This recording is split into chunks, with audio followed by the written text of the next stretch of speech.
Thank you very much, everybody.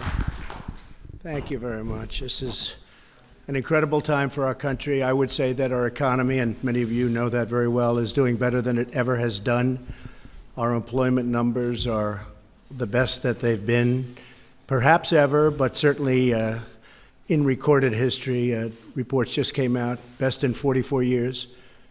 Black unemployment is the lowest level in history. Hispanic unemployment, lowest level in history. Women unemployment, lowest level in 21 years. It started at 19, went up to 20, now it's up to 21. Very soon it's going to be in history.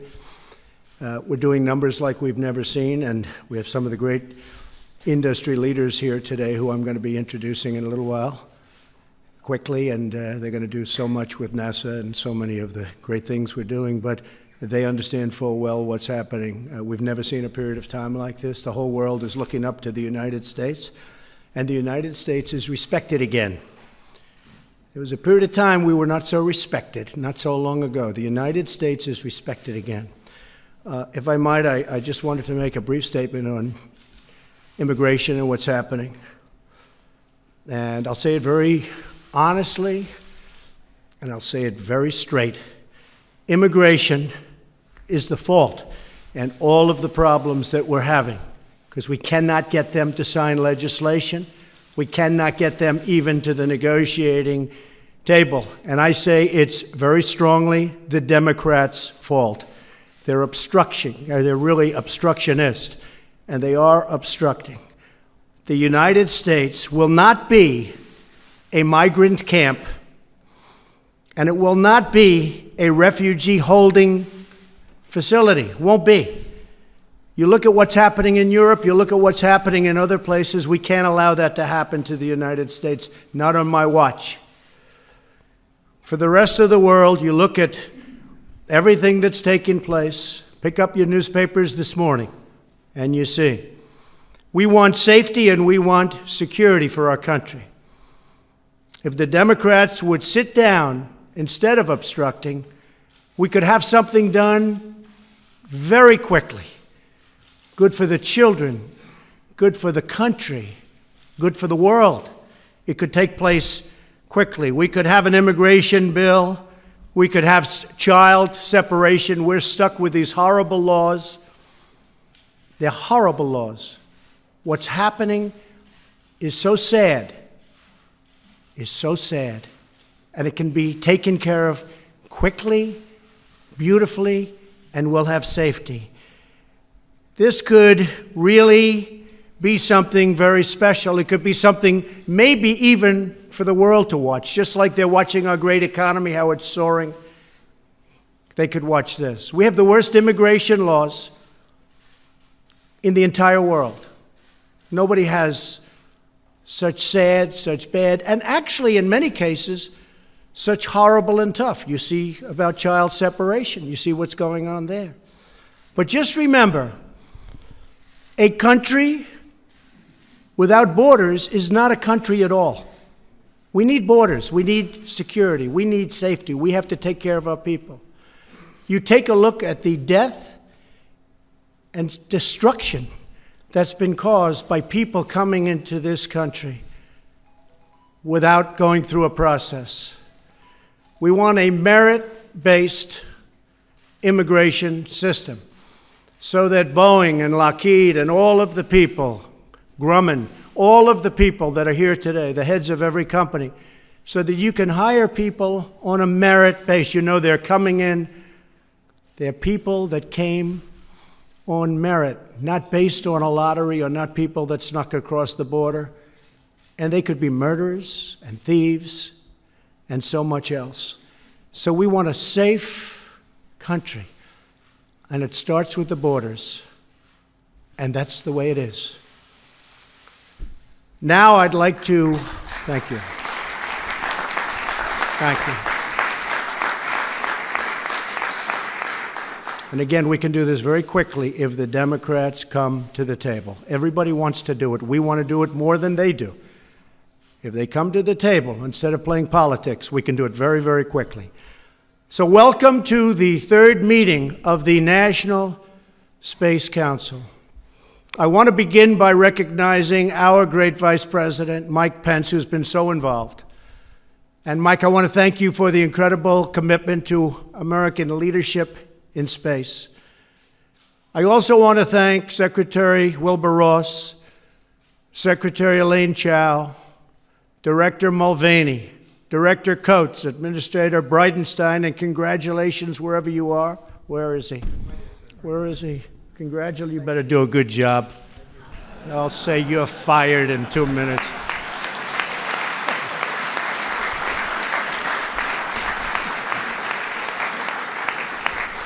You have a lot of support, and you've loved this right from the beginning. Yes, sir. He was in Congress. He did an awfully good job, but this was his love, right? Yes, sir. So good luck. Secretary Wilson, General Dunford, Undersecretary Thompson, Deputy Secretary Shanahan, and Acting Deputy Secretary Grady for being here today. We're honored to be joined by Congressman Robert Ederholt, Brian Babin, and Dana Rohrabacher. Stand up, Congressman, please. Please. Thank you. Thank you. Thank you, Dana. And a special welcome to a strong, powerful, wonderful woman, does a great job as governor of one of my favorite places in the world, Alabama, Kay Ivey. Kay.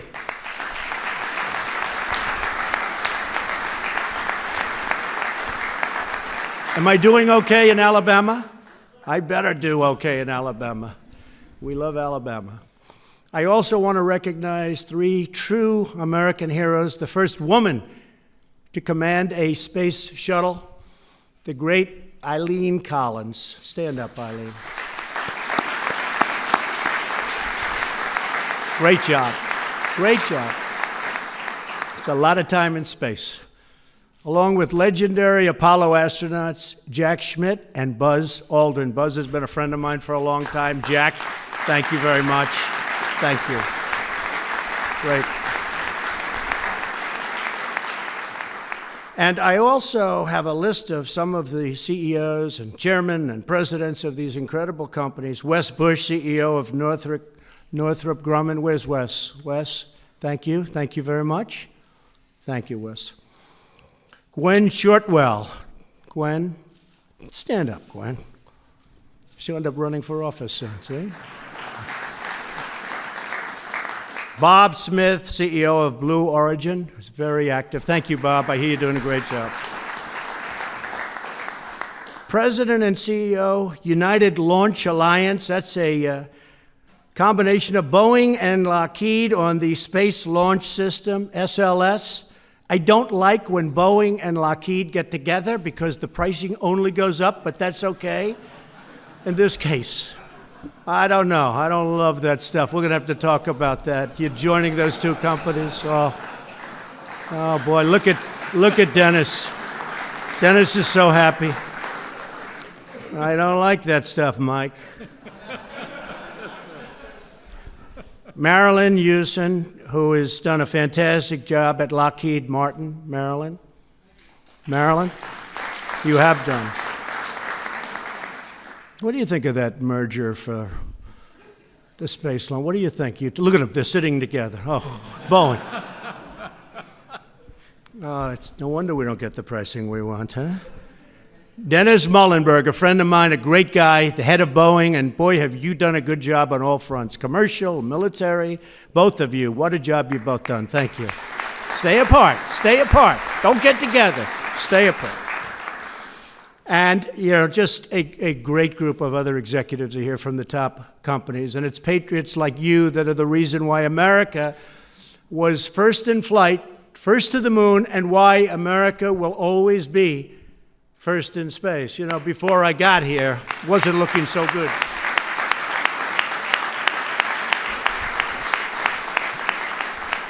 Before we came in, I will tell you, they didn't have such big plans for space. Now they have plans, and it's great, not only in terms of jobs and everything else, it's great for the psyche of our country. This morning it came out that small business is the most optimistic it's ever been in the history of our country. That's pretty good. Now, I don't know if they go back to 1776. I don't know if they go back to, you know, areas of a little bit earlier, slightly, like by 100 years or 200 years, but I will tell you, I have never seen optimism like we have right now. So it's a very exciting time. I want to also say that when it comes to space, too often, for too many years, our dreams of exploration and discovery were really squandered by politics and bureaucracy, and we knocked that out. So important for our psyche, what you're doing. It's going to be important monetarily and militarily, but so important for right up here, the psyche. We don't want China and Russia and other countries leading us. We've always led. We've gone way far afield for decades now, having to do with our subject today. We're going to be the leader by far. We're behind you 1,000%. America's vital interest in space lost out to special interests in Washington, except, of course, for the senators and congressmen here. They would never do it, right, Dana? But all of that is changing. We know that. My administration is reclaiming America's heritage as the world's greatest spacefaring nation. The essence of the American character is to explore new horizons and to tame new frontiers. But our destiny beyond the Earth is not only a matter of national identity, but a matter of national security. So important for our military, so important, and people don't talk about it. When it comes to defending America, it is not enough to merely have an American presence in space. We must have American dominance in space. So important. Very importantly, I'm hereby directing the Department of Defense and Pentagon to immediately begin the process necessary to establish a Space Force as the 6th branch of the armed forces. That's a big statement. We are going to have the Air Force and we are going to have the Space Force, separate but equal. It is going to be something so important. General Dunford, if you would carry that assignment out, I would be very greatly honored also. Where's General Dunford? General? Got it? Let's go get it, General.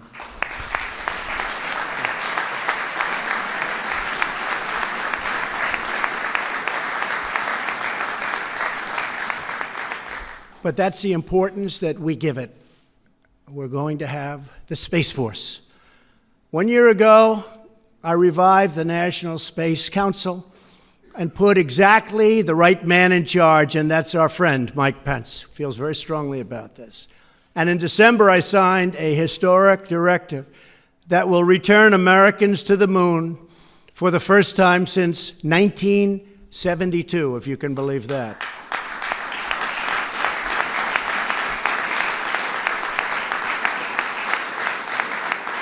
Always remembering it's about that, but it's also about jobs and the economy.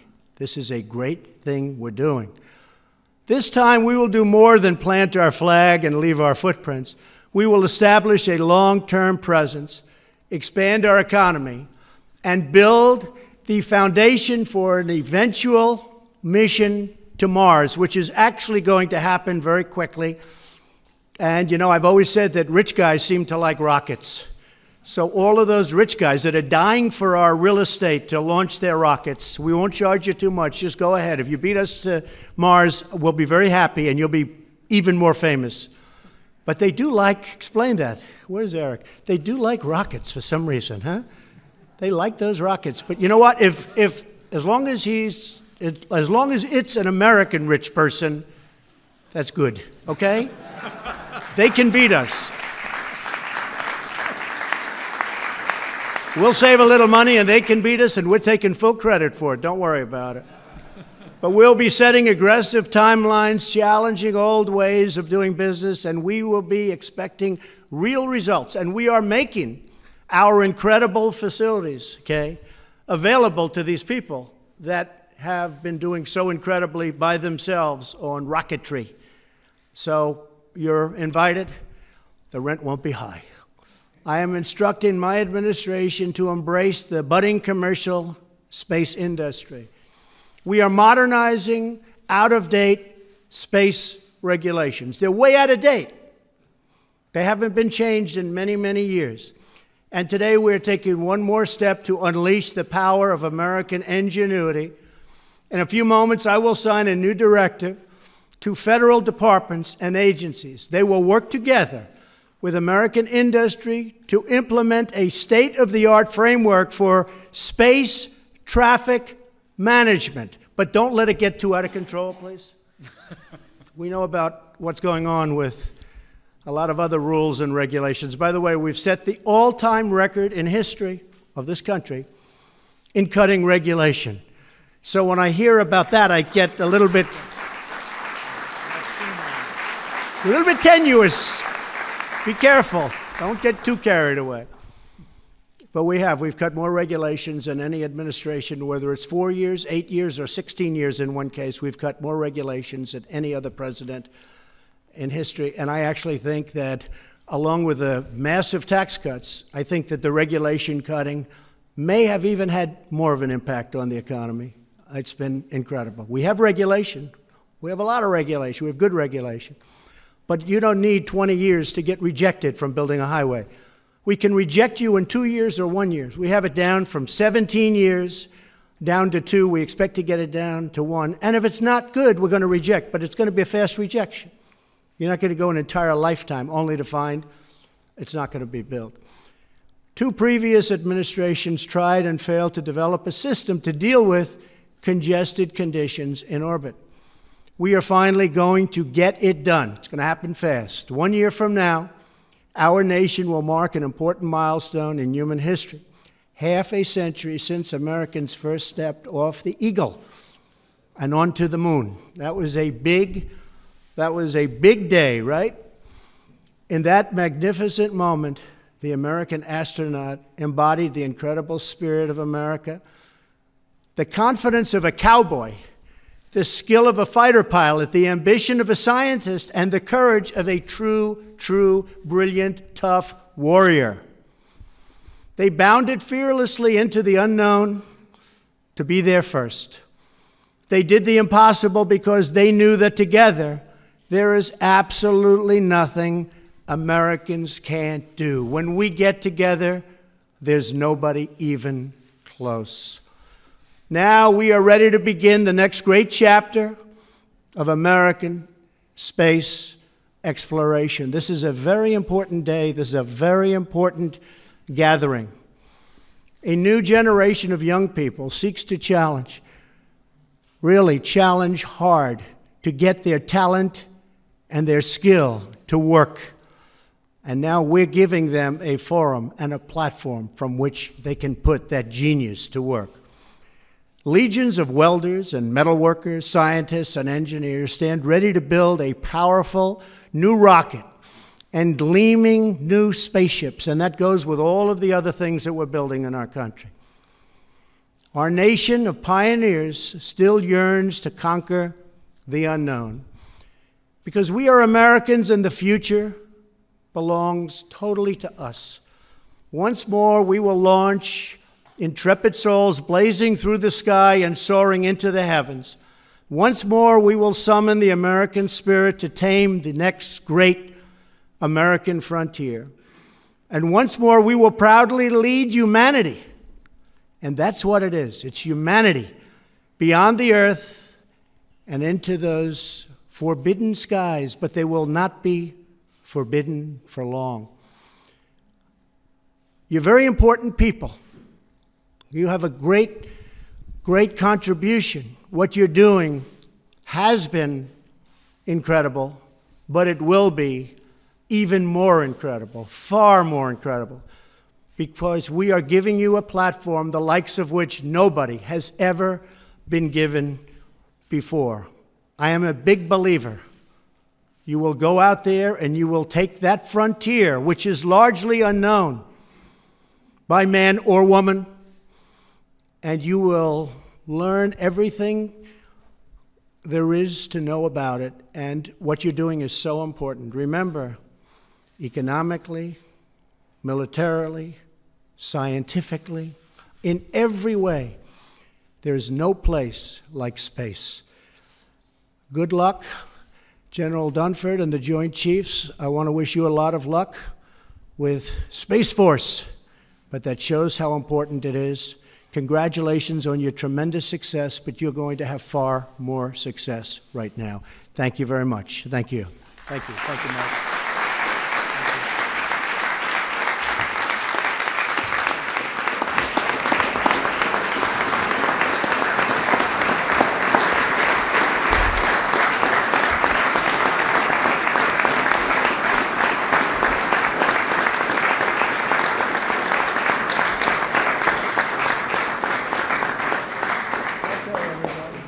Here's the big one, right?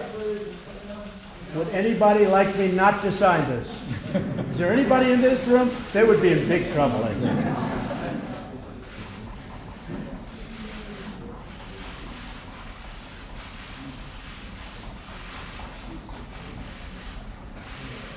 Thank you. Where's Brian? Come here, sir. You got it. Is that okay, Mike? Thank you.